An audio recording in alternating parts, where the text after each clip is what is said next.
This amendment is simple and merely provides transparency in the FAA's direct procurement. As you know, the FAA's acquisition management system policy provides it with flexibility in many facets of procurement. While the agency states that it will comply with the tenets of the Buy American Act as part of its best value determination, it does not publish annual reports on its procurement of foreign items. My amendment does not prescribe any new procurement rules on the FAA.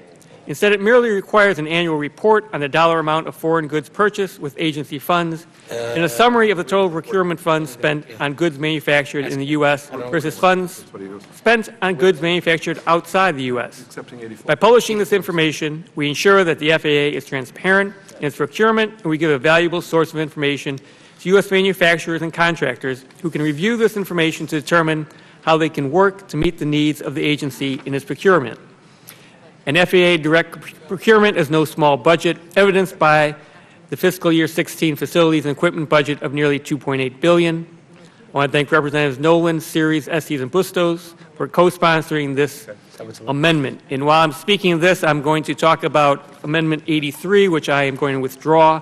It's another Buy American amendment that simply cleans up and modernizes the Buy American requirements for the Airport Improvement Program and ensures parity with the Buy America requirements of other DOT modal administrations. First, my amendment explicitly establishes that iron be given equal footing with steel and manufactured goods. This ensures parity with FHWA and FTA Buy America statutes. It helps ensure the use of quality American-made iron products. Second, my amendment would require the FAA to provide for notice and comment for waivers it issues. It requires annual reports on the waivers it provides. Presently, the FAA only provides a list of nationwide waivers, which deprives manufacturers from seeing what waivers are being issued on a case-by-case basis. Greater access to this information is important for our domestic manufacturing sector, as it seeks to take part in projects funded primarily by passengers. I'd like to note that the House has previously supported mandating publication of waiver information by the FAA in 2003 by a 426-0 vote. Unfortunately, that was changed further on down the line, and I think we should really go back to that. I want to thank Representatives Nolan, Series, and Bustos for co-sponsoring this amendment.